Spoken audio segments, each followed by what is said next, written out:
apa kesalahan yang harus dihindari oleh orang 20-an dan 30-an? Mungkin boleh 3 kesalahan, karena baik dari kita sekarang mungkin tidak bisa melihat dari sudut pandang usia 40-an. Kalau aku masih Yes. 20-an, lihat 40-an kayak Jauh aman, banget masih gitu aman ya. deh, masih aman, aku bisa saving gitu ya. Apa yang harus aku hindari dari sekarang? Ya itu pertanyaan yang bagus banget.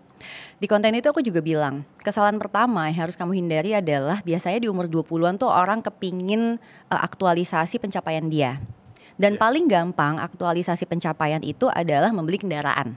Ya, Ya, kenapa? Kelihatan. benar. Kalau rumah ya masa lu selfie gitu kan di depan rumah gitu atau depan apa kan orang juga males lihat ya. Tapi kalau mobil tuh kayak ketok gitu loh, orang Jawa bilang tuh gitu kelihatan. Benar. Nah, yang paling bahaya adalah kamu beli kendaraan dengan bantuan cicilan di atas 5 tahun. Itu bahaya banget. Oke. Logikanya kendaraan itu kan akan depresiasi. Makanya kalau sampai kamu beli dengan bantuan cicilan, itu sebenarnya maksimal secara teori financial plan itu cuma 2 tahun. Pertanyaannya kalau 2 tahun, ya mobilnya LCC dong gitu kan, istilahnya kayak Iya, gitu iya. ya, apa tuh yang low cost apa itulah Iya, gitu iya, kan. iya. Terus akhirnya kita jadi naikin dikit gitu. Padahal itu titik kesalahan pertama. Karena once cicilan kita agak naik di area aset yang depresiatif seperti itu, maka kemampuan saving kita nurun. Benar. Ya dong. Yap. Ya kan? Dan kamu udah kebiasaan ada di situ gitu loh titiknya. Itu biasanya kesalahan yang pertama. Nextnya adalah saat dia udah mulai bisa punya rumah nih Bilal. Saat dia udah mulai punya rumah, titik kesalahannya adalah, wah ini rumah yang udah gue idam-idamin, gue udah frugal living banget, jadi sekarang gue mau ngisi rumah gue gila-gilaan. Salah. Jangan melakukan itu. Sabar. Lihat aja, masuk dulu ke rumahnya. Understand your own lifestyle, kebutuhan kita. Karena sering banget ini kayak ibu-ibu baru melahirkan anak, segala perintilan dibeliin gitu ya, nggak taunya nggak kepake.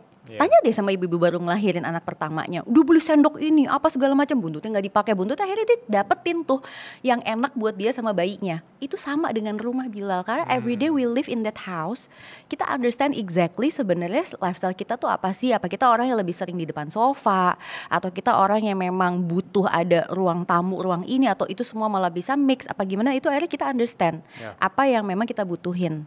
Nah, kalau itu bisa kita redam, biasanya kredit renovasi kita tuh nggak ada. Karena godaan kita adalah misal kita beli rumah yang memang dari developer, kita pengen renov nih sesuai dong impian kita. Nah itu letak kesalahan yang kedua. Nah yang terakhir letak kesalahannya adalah menganggap again pensiun terlalu lama. Oke, menganggap pensiun terlalu lama. Yes, karena kan logikanya gini ya, gila gue baru umur 20-an ngapain gue mikirin pensiun. Itu exactly apa yang di otak aku juga dulu. Aku relate juga. Ya kan, kayak emang gue udah setua itu gitu kan, gampangnya kayak gitu. Ini bukan ngomongin setua itu, tapi ini ngomongin habit. Kenapa? Karena saat kita tidak memaksakan diri kita untuk mencoba menyisihkan untuk our own retirement life, it would be too late saat kita udah sadar. Dan pada saat udah late, kita jadi terpaksa bikin savingnya tuh harus agak lebih besar. Jadi kita tiba-tiba kayak, kok tiba-tiba gue kayak frugal apa segala macam. Padahal kalau kita punya kebiasaan itu bisa lebih bagus. Nah itu sebenarnya yang dulu aku tuh nggak ngerti ya. Waktu dulu ibu mertua aku tuh pernah nasihatin aku pada saat aku pertama kali fresh grade, kamu kurang ya kalau cuma 10% buat retirement. So gue kayak, hah? Kalau 10% kurang emang berapa? 30% gitu kan. Terus dia bilang sebisa mungkin 50%. Buat aku saat itu tuh kayak absurd banget gitu loh. Gimana ceritanya sih 50% gitu ya bisa gue ini, dan kenapa mesti 50%? Ternyata then I understand bahwa dalam hidup tuh plot twistnya banyak banget. Jadi kalau nggak pada saat the moment kita bisa 50% kita kerjain, nanti nggak akan terjadi tuh momen itu lagi gitu loh Bilal. Karena kayak so many things happen in our life gitu, plot twistnya banyak banget gitu ya. Or saat misalnya kita beneran ada duit ya, kita nggak pernah kebayang buat target kita tuh 50%. Jadi kita pakai buat yang lain. Iya. Ya nggak sih? Iya. Nah sekarang ya coba lu pikir baik-baik ya. Kalau misalnya kita nyisihin income kita sekarang, let's say ambil setengah lah gitu ya, 50% untuk retirement. Logikanya itu aja ya, kita tuh udah nurunin taraf hidup loh. Kan taraf hidup kita 100%. Iya. Terus udah lu turunin gitu loh. Istilahnya kalau kita bilang tua juga belum tentu susah, ya understand gitu. Tapi kalau sampai plot twistnya ternyata jadi susah kan kita kan ngerepotin orang istilahnya gitu. So kenapa enggak? Ya udah kita sisihin. Kalau ternyata nanti oh ini ternyata bisa kita pakai nih, misalnya buat dana pendidikan anak lah atau apa ini itu, kan jadi bagus banget gitu loh. Benar. Tapi mindsetnya tuh harus ke situ. Perkara udah bisa dikerjain apa enggak, itu adalah hal yang berbeda gitu. Ya, aku setuju. Terus ngomongin tentang ketika punya rumah baru, pengen ngisi sebanyak mungkin, itu persis banget sama cerita temanku yang kayak dia orangnya suka olahraga gitu, dan ketika punya rumah baru, tenang Bil, gue akan ada gym di rumah gitu. Oh gitu, terus? 3 bulan berjalan, karena aku juga member salah satu gym, terus kayak di rumah bosan deh Bil. Akhirnya ke gym juga? Akhirnya ambil member juga di gym di luar gitu loh. Itu relate sih, maksudnya kadang kita merasa kita punya kemampuan, tapi kita belum belajar atau memahami lingkungan kita atau kita punya feel seperti apa di rumah baru mungkin, jadi ingin terlihat sukses juga ada tuh di situ tuh. Pastilah. Dengan beli barang, beli mobil dan segala macam. Kalau Mbak Prita sendiri yang mungkin sudah lama di industri keuangan seperti ini, bisa mencium nggak sih aroma orang yang memang ingin terlihat sukses ya, atau beneran sukses atau beneran kaya tapi tidak ingin terlihat gitu, atau pernah mengalami hal itu gitu? Oh ya sering dong. Gimana? Aku penasaran sih. Sering banget, karena gini, kita tuh sebenarnya manusia itu ya, aku juga mempelajari baru beberapa tahun terakhir sih sejak pandemi, itu kita tuh ternyata kebagi jadi beberapa tipe kepribadian. Oke, yang pertama tuh namanya money avoiders. Buat dia tuh kayak ada uang nggak ada uang sama aja lah. Terus katanya uang akan datang dengan sendirinya saat kita perlu. Kepercayaannya tuh gitu, gitu ya. Makanya biasanya kalau diajak ngumpulin duit buat dana pendidikan anak, jawabannya selalu tiap anak udah ada rezekinya. Nah, yang kedua adalah tipe yang namanya money vigilance. Ini biasanya terlalu berhati-hati nih. Nah, orang yang terlalu berhati-hati ini biasanya masa lalunya itu suka ada hal-hal yang gak enak kejadian sama dirinya dia. Entah itu pernah ketipu, ngelihat orang tuanya bisnisnya bangkrut. Jadi dia tuh lebih kayak hati-hati banget pada saat mengeluarkan uang. Nah, pada saat dia hati-hati banget mengeluarkan uang, bisa jadi sebenarnya dia tuh udah kemampuannya di atas, tapi dia jadi kayak kelihatan kok agak pelit ya.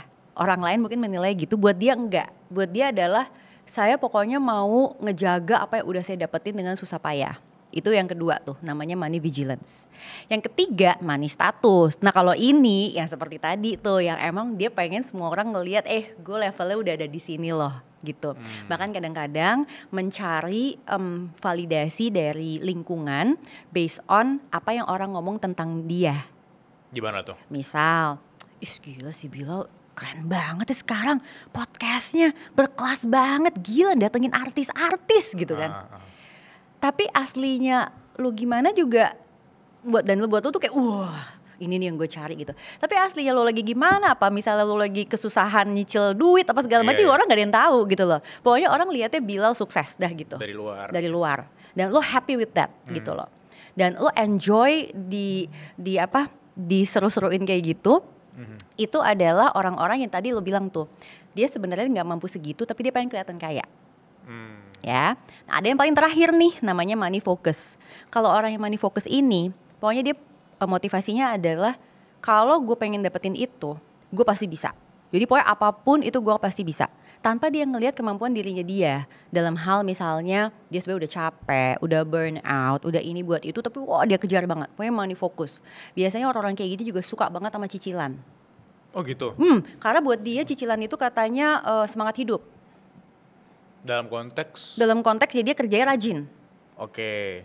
Katanya kalau gak ada cicilan kayak apa nih yang dikejar katanya gitu. Oke. Ya buat lu mungkin enggak, tapi kalau orang lain ada yang banyak yang kayak gitu. Oke. Jadi katanya kalau gak ada cicilan tuh kayak kerja gak semangat nih, apa nih yang dikejar nih kalau gak ada deadline gitu loh, kira-kira tuh kayak gitu. Aku juga pernah dengar yang nomor 4 tadi itu dari temanku sendiri yang dimana dia bilang kayak, lu Bil ada utang gak? Gak ada gitu. Lu harus ada utang, kalau lu gak ada utang itu gak ada yang nge-push lu untuk working harder atau smarter gitu loh. Terus mikir satu sisi, oke, ya juga, tapi satu sisi lain emang karena gak ada pressure-nya gitu loh, makanya dia mungkin pakai mindset itu gitu.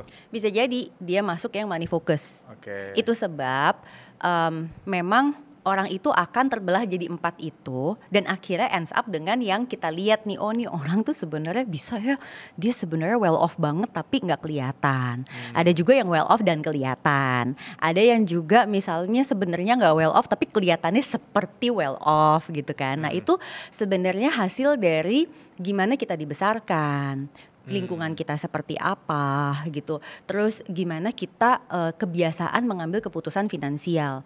Jadi kalau aku bilang sebenarnya itu bukan perkara satu salah satu benar, enggak. Tapi once kita misalnya milih gaya hidup atau cara hidup seperti itu pasti ada plus minusnya. Yeah. Orang yang misalnya milih gue pengen kelihatan nih kalau gue ini, ya plusnya mungkin dia dihargai orang, dia dapet tuh, maksudnya kayak orang tuh ngelihat dia tuh hormat apa segala macam, ini itu mungkin bisa respect, relasi di sana. exactly, atau networking atau apa ini itu kan mungkin aja, tapi bahayanya mungkin itu nggak sustainable gitu loh. Jadi bisa jadi sekarang bagus, nanti tiba-tiba jatuh, jadi hidupnya tuh roller coaster banget gitu loh. Itu kan plus minus ya. Mungkin buat dia I'm okay with this, tapi mungkin untuk orang lain enggak. Jadi kalau aku bilang kuncinya tuh kita mesti understand ourselves untuk kita tahu yang seperti apa sih cara mengelola uang atau cara mengendalikan diri atau cara menjalani hidup yang memang bisa membuat kita sejahtera gitu loh.